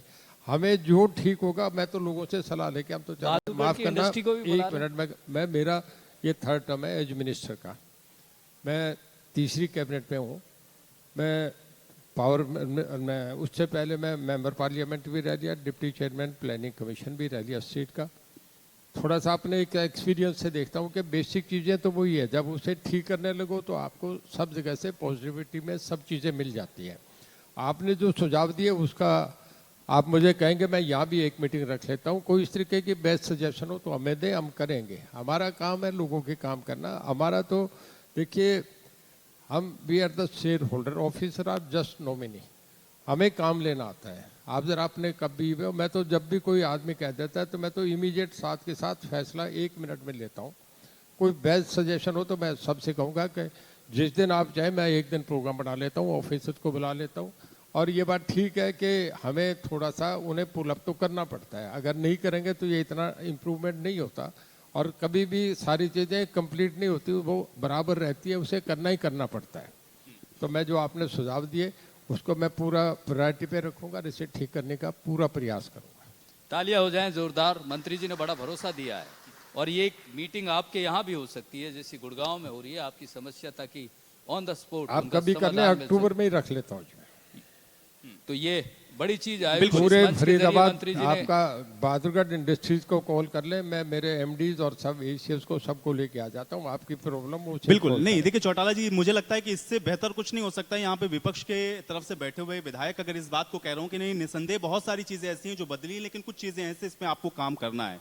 आपके हिसाब से आपको क्या लगता है जो बहुत सारी चीजें, क्योंकि ये बहुत लंबा प्रोसीजर है, जो चीजें पहले से बिगड़ी हुई हैं उसको सही करने में समय लग रहा है, आपके हिसाब से आप सबसे बड़ा चैलेंज क्या मानते हैं पावर डिपार्टमेंट के लिए, सारी चीजों को हम अगर ये देखें कि स्मूथ करने के लिए? देखिए, मैं किसी को भी कोई इतना बड़ी चीज़ नहीं समझता, माफ़ करना। मैं जब जेल भी मुझे साथ दिया गया, मैं एक इशू से हट के दूसरी बात पे आ रहा हूँ ताकि हमारी एक कॉमन चीज़ है समझ में आए। मैं जब मुझे जेल दिया गया तो लोग ये समझते हैं, बस सब हमारे छोटे भाई हैं बैठे हैं, समझते हैं जेल डिपार्टमेंट तो कुछ है नहीं, ये तो कुछ बेकार का महकमा है। मैंने जेल को जब लिया तो सारे को स्टडी किया। जेल सबसे पहले जो जेल का कॉन्सेप्ट इंग्लैंड से स्टार्ट हुआ। आज वर्ल्ड में सबसे बढ़िया जेलें ऑस्ट्रेलिया की हैं, बुरे में भी तो अच्छा होता है। और हमारे जेलों में मैंने देखा, हमारी जेलों में क्या हालत था कि जो स्टूडेंट जेल होता है वही DC होता है, वही SP होता है, वही सेशन जज होता है, उस जेल का बादशाह होता है, जो चाहे करे, कोई पूछने वाला नहीं। ये जेलों की हालत थी। मैंने काफ़ी जेलें विजिट करी, देख के उसके बाद देखा कि हमारी जेलों में, एक मैं बड़ा हैरान होंगे आप सुन के, कि जेलों में खाना 4:30 बजे दिया जाता है। मई जून के महीने में लोग 4:30 बजे उठ के खाना खाएं तो आप हम भी सोते हैं 4-5 बजे तो उठने का समय होता है। जून में जब आदमी उठता है तो समझता है पानी ठंडा पीऊँ फिर चाय पीऊँ, और 4 बजे की चाय के साथ बिस्कुट तो ले सकता है पर खाना नहीं, रोटी नहीं खा सकता, परोठा नहीं खाएगा। अब जो आदमी 1 बजे 1:30 बजे खाना खा के सोए, वो फिर 4-4:30 बजे उसे खाना ऑफर करे तो नहीं खाएंगे। मैंने पूछने लगा भाई ये क्यों चला रहा है 4:30 बजे खाना, तब से चला रहा है ब्रिटिश टाइम से। कहते हैं जी तभी से चला रहा है जब बिजली नहीं होती थी। वो क्या रीज़न था? बोले बिजली नहीं होती थी इस करके 4:30 बजे के अंधेरा होने से पहले खाना खा के इन्हें बैरक में बंद कर दो। मैं कहने लगा तो कोई खास चीज़ नहीं, इसे चेंज करो। मैंने हमारे सीएम साहब से बात करी, मैं मेरे डीजीपी से कहने लगा रोटी कितनी देते हैं? एक कैदी को 7 रोटियां दी जा रही है। हमने नहीं बढ़ाई, सदा से चली आ रही है, आपके तब से हमारे उससे पहले के वक्त से भी चली आ रही है। तो मैं कहने लगा आप हम सारे बैठे हैं, ऑन एवरेज कोई आदमी ज़्यादा लोग 3 रोटी खाते होंगे। मैंने जो थोड़ा सा देख के इस पर स्टडी करा, और कोई 4 खा लेते हैं, नहीं तो 2 ही खाते हैं। 3 पे ज़्यादा लोग आते हैं, पर 5 कोई खाता होगा, 6 तो कोई नहीं खाता, 7 तो कोई एक आधा आदमी होगा जो 7-8 भी खा लेता होगा। तो मैं कहने लगा भाई ये इतना क्यों? मैं सीएम साहब पे चला गया, मैं कहने लगा जी ये 2 चीज़ें इसे ठीक करें। तो कहने लगे कि एक और चीज़ थी। तीसरा मैं कहने लगा जी जेल में मैं गया एक दिन, मैं कहने लगा जी जो हार्ड क्रिमिनल्स हैं मैं उन्हें देखना चाहता हूँ, उनकी बैरक अलग होती है। जब मैं गया तो 20-30 हार्ड क्रिमिनल्स खड़े थे। तो मेरे साथ सुप्रीडेंट जेल जो थे उन्होंने पैंट और बुशर्ट पहन रखी, बड़े नॉर्मल कपड़े से, और चप्पल नीचे पहन रखी। मैं कहने लगा सुप्रीडेंट आपसे डरेंगे क्यों? ये आपके अगर कैप लगी होगी, यूनिफॉर्म होगी, इधर रूल दबा होगा तो एकदम सावधान खड़े होंगे कि सुप्रीडेंट साहब आगे, एसपी साहब आगे। कहते हैं जी यूनिफॉर्म इस करके नहीं रखते कि जब आप मीटिंग बुला लें, डीजीपी मीटिंग बुला लें तो फिर हमें बस में बैठ के आना पड़ेगा, बस में सीट खाली नहीं हो तो यूनिफॉर्म की बेइज्जती है। मैं ये एसपी की कोई बात बता रहा हूँ। मैंने सीएम साहब से ये बात भी कही, कहते बात तो ठीक है। उन्होंने सुप्रीडेंट को, डीजीपी को फ़ोन लगाया, कहता है कल मेरा और चौधरी साहब का और आपका तीनों का खाना 3 खाने ले आओ जेल से बने हुए। कहते हैं जी एक ही खाने में सब खा लेंगे। तो बोले ये क्यों चल रहा है अब तक? तो तुरंत हमने फैसला करा कि सनसेट से सनसेट खाना दो। कोई कानून नियम नहीं था, इसे तय कर दिया। और इसके बाद के 4 रोटी दो, अगर कोई 5वां मांगे तो एक्स्ट्रा इतनी रखो, थोड़ी बना के रखो कि 5वीं भी दे दी जाए। आधा पैसा जो था वो बर्बाद हो रहा था, वो कहाँ जा रहा था मैं उस पर अब नहीं जाऊँगा, वो चेक हो गया। हमारे पहली बार हुआ है ये हरियाणा के इतिहास में कि वर्कशॉप में सारे सुप्रीडेंट जेल बैठे हों। हमारा डीजीपी जनरल बैठे, डीजीपी जेल बैठे, होम सेक्रेटरी बैठे, मैं बैठा, और तिहाड़ जेल के भी डीजीपी बुलाए, और retired DGP KP Singh jail के उन्हें भी हमने बुलाए। और मैं कहने का भी खुले फैसले करो, जो करना चाह रहे हैं हम जेल में सुधार करेंगे। उसमें तुरंत फैसला करा कि सब जो जितने सुप्रीडेंट जेल हैं इनको सबको स्कॉर्पियो अलॉट करो, इनको यूनिफॉर्म करो। 1 मिनट में फैसला हो गया और वो सब वे चले गए। तो बहुत चीज़ें हैं जो सामने नहीं होती, जब करते हैं ऐसे सम्मेलन होते हैं तो सामने आती हैं, ऐसा नहीं फिर सुधार तो होते हैं। दुनिया का कॉन्स्टिट्यूशन हजारों बार अमेंडमेंट हुए हैं। निश्चित रूप से सराहनीय पहल है इस तरह से जेल में ये तो इतनी सारी परंपराएं अगर ऐसे ही चली जा रही हैं, वो गलत सही इसका भेदभाव किए, इसके बगैर एनालाइज किए। और ये मंत्री जी निश्चित रूप से आपको साधुवाद है कि इस तरह के आपने सुधार किए हैं। लेकिन जो चुनौतियों की बात हम कर रहे थे, खासकर ये तो आपके डिपार्टमेंट की चुनौती है, लेकिन राजनीतिक स्तर पर राजनीति जिस तरह से कह रही है कांग्रेस कि आप लोगों की जो सरकार है, अब दिन गिन लो आप 2024 के बाद, अभी हुड्डा साहब से भी बात होती हैं, वत्स साहब भी यही दावा कर रहे हैं कि अब ज़मीन आपकी, खासकर आपकी सरकार की खिसक चुकी है, जनता दुखी है आप लोगों से। देखिए अब इस पर आप बोलो, मैं बाद में बोलो। नहीं वत्स साहब का पहले समय। 2-3 चीज़ में मंत्री जी आपके संज्ञान में लाना चाह रहा हूँ। छोटे भाई अलग हैं, आप खुल के पूछें, तीखे से तीखा सवाल पूछें। देखिए आपने कहा कि जमींदार को हम 75 पैसे यूनिट देते हैं। मैं तो ये कह रहा हूँ, हमारे साथी ने जो बात कही है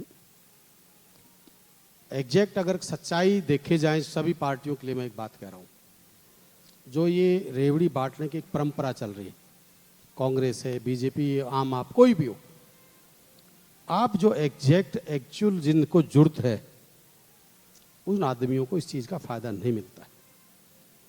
आप किसान की ये 75 पैसे यूनिट आज से नहीं है, ये बहुत टाइम से। आप चौधरी देवीलाल जी के बेटे हो। एक वास्तव में पार्टी हर तरफ, मैं चौधरी देवीलाल जी को एक मसीहा मानता हूँ, किसान नेता मानता हूँ, और वो हर वर्ग को, पूरा देश मानता है।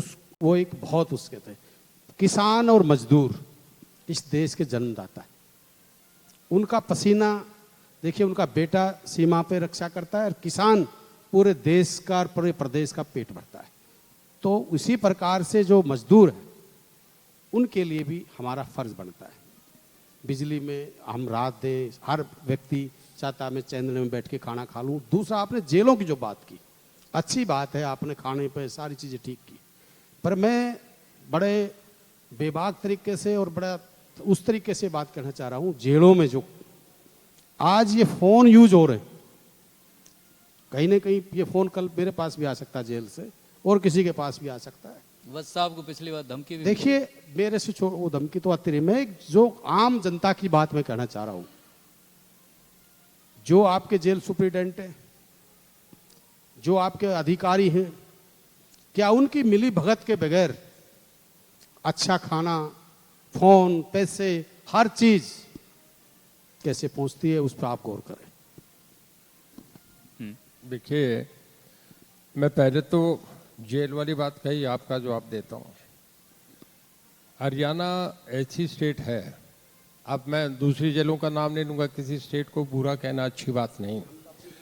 और स्टेटों में आपने हमने पढ़ते हैं, अखबार में पढ़ते हैं, टीवी में आते हैं कि जेलों से लोग नीचे सुरंग निकाल के बाहर निकल के चले गए, कुछ जेलों से ऊपर दीवार से फांद के लोग बाहर चले गए। ये आता है अखबारों में, आपने पढ़ा है, मैंने भी पढ़ा है।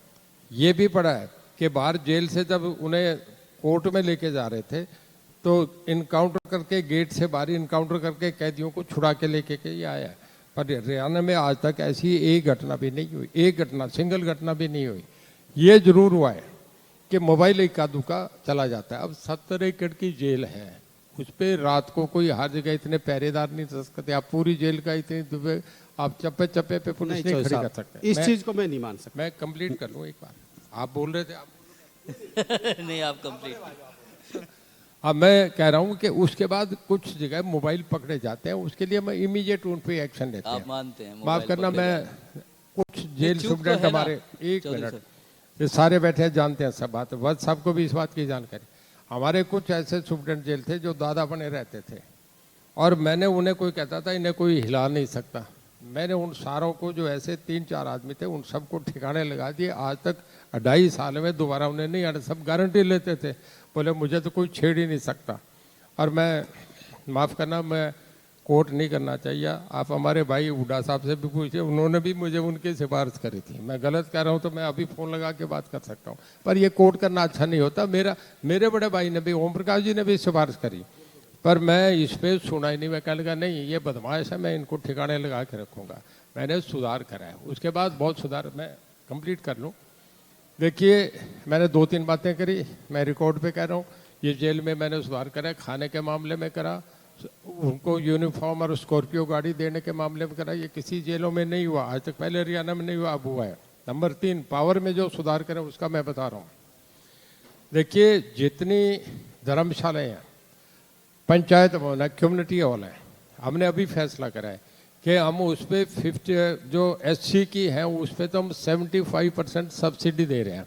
उन्हें सब सोलर 5 किलोवाट का हम दे रहे हैं, 75% सब्सिडी दे रहे हैं, जो पहले नहीं दी जा रही थी। और जो जनरल कैटेगरी में उसमें 50% दे रहे हैं। जितनी धर्मशालाएँ, कम्युनिटी हॉल, पंचायत भवन जो गाँव के हैं, उन सब में हमने लागू कर दिया। गौशालाओं में 7 रुपये यूनिट बिजली लगती थी, हमने उसे 2 रुपये यूनिट कर दिया, 5 रुपये यूनिट गौशाला के सीधे कम कर दिए। मैं वत्स साहब से कह रहा हूँ, ऐसे उदाहरण अपनी सरकार के गिना दें, मैं दोनों के ये सामने बताएं आपसे।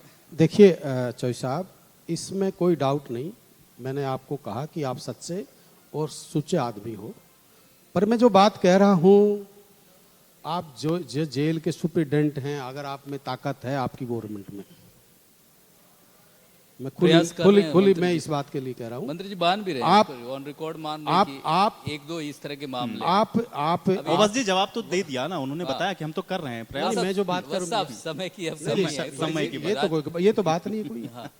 मैं कोई बात कह रहा हूँ, मैं कह रहा हूँ कहिए। ना। नहीं, आप उनकी जो अधिकारी हैं, मैं गलत नहीं कह रहा हूँ, मैं आम हरियाणा की जनता की आवाज उठा के बात कह रहा कौन से हूँ। अधिकारी बता क्यों नहीं देते हैं? बहुत अधिकारी हैं। तो बता दी, दो आप चार को जाना मैं मैंने बता दिया। ये अगर ये वैसे जो नहीं- जो, चार जो को तो पुराने जानते सुप्रिटेंडेंट बैठे सबके आप करवाओ, छोड़ो आप। सारे मैं तो आपसे सुप्रिटेंडेंट रिक्वेस्ट जेल के। एक ही चीज कर रहा हूँ, मैं 10 आप सेकंड- आपसे केवल 10 एक रिक्वेस्ट 10 कर रहा सेकंड ले लूं हूँ, आपसे, एक केवल- रिक्वेस्ट मैं कर रहा हूँ आपसे कि आप इनकी व्यवस्था बढ़िया करा दो। अंदर से जो आपके ऑफिसर या कोई इससे मिली भगत के बगैर ये काम नहीं होते। आप उनको, आप आज बस ये साहब श्योरिटी ने दे तो- हरियाणा की जनता को, हम उनके ऊपर ठीक है, कार्रवाई चलिए, करेंगे। जवाब ले अंदर लेते से हैं, हम जवाब लेते कोई दिक्कत नहीं जवाब होगी। ले मैं वत्स साहब की बात का जवाब दे रहा हूँ। जिस जेल में नहीं है ऐसा दिखाओ, मैं इन्हें कहता हूँ अभी आप कर लें, आप 3 और 4 तारीख में चलो, मैं आपको जेल में साथ लेके चलता हूँ, और जिस जेल में ऐसी कमी होगी तुरंत एक्शन करूँगा, 1 मिनट भी नहीं लगाऊंगा। और अगर कई बार नहीं होता मंच पे, मैंने कुछ स्टूडेंट का नाम लिया पर नाम नहीं लिए मैंने, अच्छा नहीं होता। हमारे ही एडमिनिस्ट्रेशन, हम अगर नाम लेंगे तो कल को फिर एडमिनिस्ट्रेशन क्या देगा। हमें कुछ चीज़ें मेंटेन करनी पड़ती हैं। पर मैं ये कहूँगा कि इन्हें कोई ऐसा नाम है तो मुझे फ़ोन पे बता दें, व्हाट्सएप कॉल पे बता दें, किसी दोस्त के फ़ोन से उठा के बता दें, मैं तुरंत उस पर एक्शन करूँगा। मंत्री जी, मुझे लगता है इससे बड़ा आश्वासन और कोई नहीं हो सकता। और दूसरा, जो इंडस्ट्री वालों को भी आपने आश्वासन दिया, हम उम्मीद करेंगे जो समस्या थी उनका भी समाधान होगा। बहुत शुक्रिया मंत्री जी अपना समय निकालने के लिए। सर, आपका भी बहुत शुक्रिया अपना समय निकालने के लिए। बढ़ा दिया, 5 मिनट बढ़ा दिया। लेकिन आप वो जो सवाल था चित्रांश, जो राजनीतिक जिस तरह से बिल्कुल, हाँ, तो फिर सरगर्मियां आप उस बढ़ पर आ गई जाते हैं, हैं, हाँ, उसकी बात देखिए चलिए, साहब, ठीक है। आते हैं आपके ठीक पास। है, ठीक है। बैठिए बैठिए, मैं- 1 मिनट बात है। मैं आपसे नहीं, ये तो मंत्री जी, ये तो जवाब दीजिए। एक बात बताऊं, मैं तो मीडिया से भी बैठता हूं तब भी उन्हें कहता हूं, वह साहब, मैं तो मीडिया में बैठता हूं तब भी ये कहता हूं कि भाई खुल के सवाल पूछो, तीखे से तीखा पूछो। ये नहीं कि पहले पूछते हैं कि जी कौन सा सवाल पूछोगे, नहीं ये छोड़ दो, ये करो, नहीं। नहीं, अब ये मैं सीधा सवाल एक बता रहा हूँ, सब जी, बैठे सीधा हैं, सवाल एक है मिनट, आपसे। 1 मिनट, ये एक जी, मैं जी, कहिए। कंप्लीट करूं। जी, जी। एक सेंटेंस है, information is knowledge, knowledge is power, then capacity to discount. ये अगर आपके मेंटल लेवल पे है तो आप कहीं भी बैठ लें, आप हर जगह जवाब दे हैं। आप पूछिए जो नहीं, ये पूछेंगे बिल्कुल बताएं। सराहना करनी पड़ेगी इस बात की। आप अमूमन हर तरह के सवाल के लिए तैयार रहते हैं। अब ये जो सवाल 2024 का है, कांग्रेस लेकर खड़ी है कि आप लोगों को जड़ से उखाड़ देगी, और ये हरियाणा की जनता पिछले 8 साढ़े 8 साल के शासन से त्रस्त है, इसका क्या जवाब देंगे? हमारे ही हैं। देखिए, हरियाणा तो कह हिंदुस्तान रहे में हैं आप के ही मैं हैं। जवाब दे रहा हूँ आपकी बात का। ठीक है। मैं आपकी बात का जवाब दे रहा हूँ। कांग्रेस कह रही है तो वत्स साहब कह रहे हैं, मैं लोगों की बात के जवाब दे रहा हूँ। देखिए, हरियाणा तो हिंदुस्तान नहीं है। जब से चुनाव हुए हैं तब से कई स्टेटों में चुनाव हो गए, हर जगह ही कांग्रेस उखड़ती जा रही है, दूसरे तो नहीं उखड़े।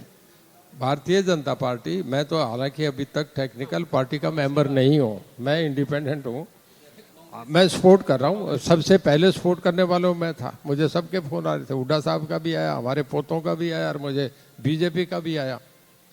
पर मैं ये करके मुझे कोई विरोध नहीं, मैं सदा कहूँगा, मैं कांग्रेस की बुराई भी नहीं करूँगा, क्योंकि जिस पार्टी में रहे उसकी बुराई करना ये गंदे काम है, कोई आदमी का ये चरित्र नहीं है।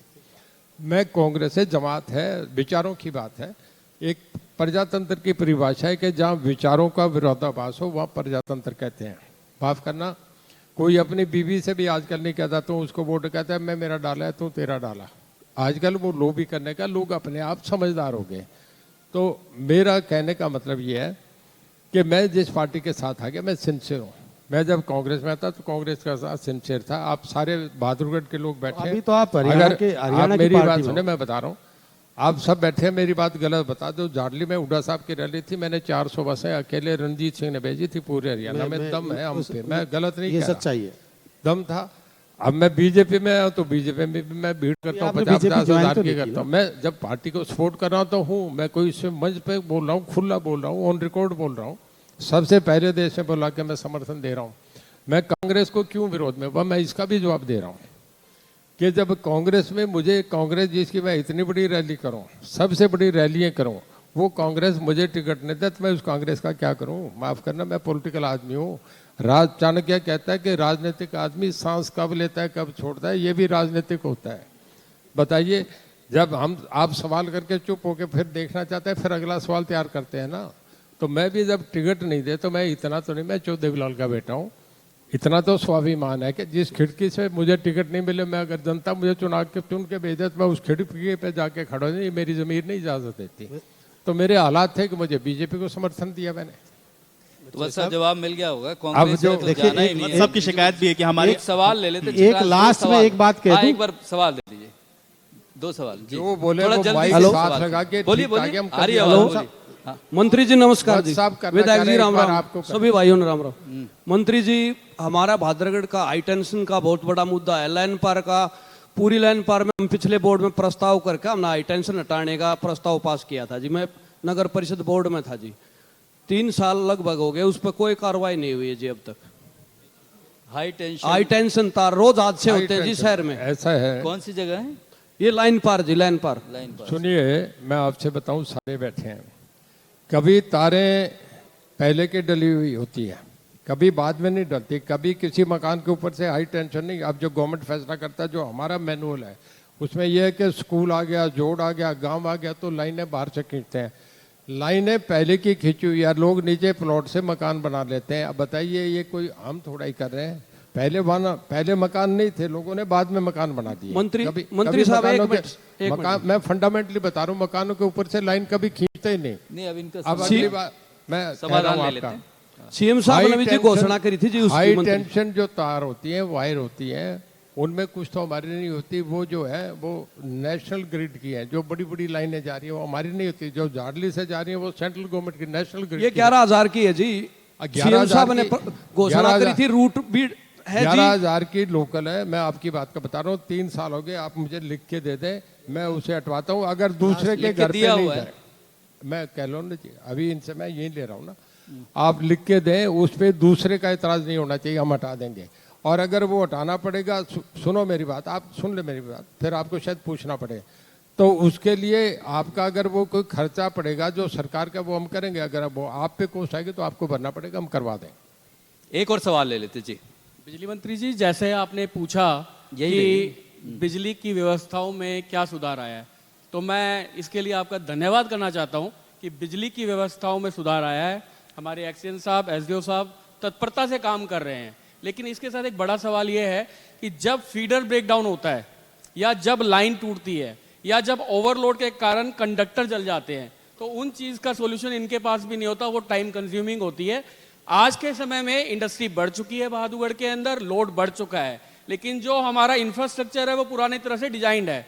तो मेरी आपसे आग्रह है कि आप जो आज का लोड है उसको सर्वे करा के उसके हिसाब से कंडक्टर और जो भी उसके अंदर चेंजेस करने हैं वो करे जाए। बहुत वाजिब सवाल है, बैठिए मंत्री जी। देखिए, हमने सबसे पहले गुड़गांव को इस मामले में लिया, हमने पंचकुला को इस मामले में लिया, जब मैंने बहुत पहले अनाउंस करा था कि हम इन्हें इन्वर्टर फ्री करना चाह रहे हैं।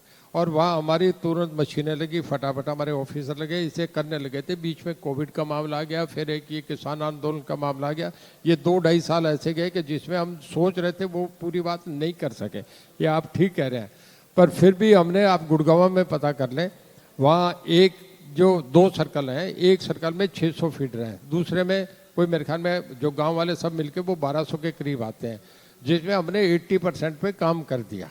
पर ये जो गांव में देखते हैं ना, शहरों में देखते हैं आप, केबल भी लटक रही है, पोल के बाहर भी 4-4 बार घुमा के ये दे रहे हैं। लोगों का लोड इतना बढ़ गया, अब किसी के घर के आगे ट्रांसफार्मर लगाने दे, नहीं लगाने देगा, किसी के खेत में वो पोल लगाने दे तो नहीं लगाने देता, वो फिर कहते हैं ये इसका भी मुआवजा। तो मतलब सरकार की ये हालत हो जाती है कि कुछ चीज़ें हम नहीं चाहने के भी पूरी नहीं, इसमें कुछ चीज़ें होनी चाहिए कि गाँव वाले भी सहयोग करें, हम भी करें। गाँव में जो जिस बात की आप कह रहे थे कि वो कंप्लीट नहीं है, जगमग योजना में ये ऑन रिकॉर्ड है, मैं नहीं कह रहा, सेंट्रल गवर्नमेंट के रिकॉर्ड में देख ले, 84% गांव में, पूरे देश में कहीं भी नहीं, गांव में हमने रूरल इलेक्ट्रिफिकेशन कर दी, जहाँ 24 घंटे बिजली देते हैं। बीच में कट हो जाता है, कभी कोई होता, पर तकरीबन 24 घंटे बिजली उन्हें मिलती है। ये 6307 गाँव है, जिनमें अभी 5570 गाँव में हम 24 घंटे बिजली दे रहे हैं। ये ऑन रिकॉर्ड कह रहा हूँ मैं। ये कह रहे हैं कि वो विधानसभा में सर्वे- सवाल उठा, उस पर भी मैंने जवाब सर्वे दिया। जिस तरह की जरूरत है उस हिसाब से करवा दे तो वो जो इंफ्रा है वो बढ़ जाए। मैंने उन्हें बताया आप एप्लीकेशन दें, अगर उस पर कोई खर्चा इनके जो में आएगा तो वो तो उसका बदलने का करना पड़ेगा, वो तो थोड़ा सा शिफ्टिंग के लिए है, हमारा नहीं, सदा से चला रहा है, वो तो करना पड़ेगा। अगर हमारे हेड पे है, जैसे लाल डोरे तक हम करते हैं, उसके बाद बाहर का होगा तो फिर इनके जुम्मे आता है। चलिए भरोसा दिया है, जोरदार तालियों से एक देखिए- बार, क्योंकि अब सब वत्स साहब अब एक मेरा आखिरी सवाल लास्ट है। क्वेश्चन है, फिर आप कोई बात नहीं। ये जैसे मंत्री जी, एक तो मेरी एक रिक्वेस्ट है, पूरे हरियाणा में जब तक ये जो फ्लड का पानी इकट्ठा है, तो आप एक आदेश दें, 24 घंटे लाइट के आदेश दें जब तक ये पानी ना निकल ले। दूसरा, मंत्री जी, अब हम बहस में नहीं पड़ते, आप अच्छे हो, आप हमारे बड़े भाई हो, पर मेरी 2-3 बात, आप देखो वजीर हो, मालिक हो, आपसे रिक्वेस्ट है, और आप भाई डिप्टी सीएम भी, पीडब्ल्यूडी महकमा भी आपके बेटे के पास है, आपसे रिक्वेस्ट ये है कि हमारे पूरे जिला झज्जर के जो रोडों में गड्ढे, पहले कहा करते रोडों में गड्ढे हैं, आज हमारे पूरे जिला में गड्ढों में रोड है। एक तो आप ये हमारी कृपा पूरे करके, प्रदेश में ऐसी आप स्थिति- पूरे प्रदेश की हालात है, आप इन पे करो। और जो हमने 10 साल, आप उसी गवर्नमेंट के पार्ट थे, आपके भाई थे हुड्डा साहब, जो इसे जनता ने सब पता है कि 10 साल में हरियाणा के चाहे किसानों की कर्जे माफी की थी, चाहे वृद्धा पेंशन चलिए, की थी, जवाब जो भी थे, जवाब वो आपने सब पता है कि हमने 10 साल में क्या जवाब किया। दे। आपसे वैसे एक रिक्वेस्ट है, एक तो ये फ्लड वाला जो है, ये 24 घंटे जब तक पानी ना निकले लाइट, और जगमग की मैं आपको बता दूं, 24 घंटे ये आपको जो बता रहे हैं, ये गलत रिपोर्ट है। 24 घंटे किसी गांव में कोई बिजली नहीं है। आपके जो अफसर हैं, मैं कहता हूं बड़े जो अफसर हैं अच्छे हैं, नीचे का लेवल को आप संभाल दो। धन्यवाद। देखिए, अभी वत्स साहब ने कहा, पहली बात तो मैं यहाँ बैठे सभी लोगों से कह रहा हूँ, किसी एफसी को फ़ोन मिलाओ आप, और मैं आपसे भी कहता हूँ, आप अपने रोहतक के, मुझे बलराज कुंडू जी का फ़ोन आया, आपके मैम से, रोहतक ज़िले से ही एमएलए हैं, कि जो सब मेरे यहाँ गांव में बरसात बहुत हुई है, पानी निकालने का काम करें, ज़रा एससी से कह दें। मैंने एससी को तुरंत कह दिया, आप चेक कर लो बलराज कुंडू से। पूरे हरियाणा में एक लाइन का मैसेज है कि जहाँ पानी खड़ा है, जहाँ पानी निकालना है, 24 घंटे उन्हें बिजली दो। ये हमारी तरफ से खुले ऑर्डर है, आप किसी एससी से चेक कर लें। नहीं, ये मेरे झज्जर में भी है, एससी साहब के आदेश है, पर मैं ये कह रहा हूँ, वो कल तक कह रहे हैं कि भाई 1 दिन का है, जब तक पानी ना निकले। मैं ये कह रहा हूँ जब तक ऑर्डर है, इसके लिए धन्यवाद है। किसानों की जो मेरे पास आज भी लोग आए, उन्होंने कहा कि जी अभी कह रहे हैं कि कल तक है, तो जब तक पानी ना निकले मैं तब तक की बात। नंबर 2, नहीं 24 घंटे चलेगी जब तक पानी नहीं निकले, ये मैसेज है, ये मैसेज दिया। नंबर 2, आप अपने जज्जर के एससी साहब से पूछ रहे हैं, बहादुरगढ़ के एसडीओ से पूछ रहे हैं। मैं बता रहा हूँ, मुझे एक दिन बहादुरगढ़ एसडीओ की कोई शिकायत आई, मैंने रात को फ़ोन करा, उसने नहीं उठाया। 2 कॉल गई, नहीं उठाया, तीसरी कॉल गई, फिर भी नहीं उठाया। तो मैंने एससी को फ़ोन करा, जज्जर को, कि वो एसडीओ को कह दो, अब अगर मेरी अगली कॉल चलेगी तो सस्पेंड हो जाएगा। तो एसडीओ का मुझे फ़ोन आ गया, मैंने उसे पूरा, यहाँ अगर खड़ा होगा तो मुझे जानकारी नहीं, वो खड़ा होगा, तो मैंने उसे पूरी उसकी क्लास ली। मैं कहने का, देख तुझे आज तक रणजीत सिंह नहीं मिलेगा, तेरे खिंचाई करूँ मैं, तब तेरी सब ACR खोल लूँगा, और अभी तुरंत सस्पेंड कर। तो मैंने उसे चार्जशीट भी कर दिया। पर मेरे कहने का मतलब कि हमें हर चीज़ पे, ये आप भी जाने, मैं सार्वजनिक कर रखा है, कोई आदमी ऐसा नहीं, मैं मेरा नंबर देता हूँ, लोग सुनते नहीं, मैं 24 घंटे किसी का भी फ़ोन है मैं रात को उठाता हूँ। आपका मेरा 10 बार फ़ोन हुआ। सोलंकी जी को जानो, जब मुझे कहा गया इंडिया न्यूज़ से बोला, मैंने एक बार भी ऐसी कॉल नहीं की कि मैंने नहीं की, और ट्रैफिक में फंसा हूँ तो भी फ़ोन उठाता हूँ। धन्यवाद है ये आपका धन्यवाद है। और मैं इसमें नहीं, अमूमन ऐसा होता है। मैं मेरी तरफ से बेस्ट एफर्ट कर रहा हूँ। बाकी अब ठीक है, आप लोगों की ब्लेसिंग, आपका आशीर्वाद, आपका कोऑपरेशन मिलता रहे तो मैं बिल्कुल बढ़िया करके दिखाऊंगा। बहुत चलिए, बड़े सुझाव खुले आए। और बेबाक तरीके से मंत्री जी झज्जर की जनता, बहादुरगढ़ की जनता से रूबरू हुए। बहुत शुक्रिया वत्स साहब, आपका भी बहुत शुक्रिया, बहुत वक्त दिया आप लोगों ने। बहुत धन्यवाद आगे सबका, लोगों की बहुत- बात, समस्याओं को सुनने के बाद उन्हें भरोसा भी दिया है, और उम्मीद करते हैं कि जो मंत्री जी ने भरोसा दिया है हम उसका फॉलोअप भी करेंगे। आप हमसे भी संपर्क करें, हम खुद मंत्री जी से बात करेंगे अगर उस पर कार्रवाई नहीं होती है। बेहद शुक्रिया। इस हमारी खास पेशकश में हमारा ये सिलसिला यूं ही जारी रहेगा। तब तक के लिए नमस्कार। एसोसिएट स्पॉन्सर एक्वालाइट, कंफर्ट दिखता है। Education partner Sanskaram veterinary college Patauda Jhajjar, Sanskaram group of schools Jhajjar. Venue partner Gauraiya tourist complex motel Bahadurgarh.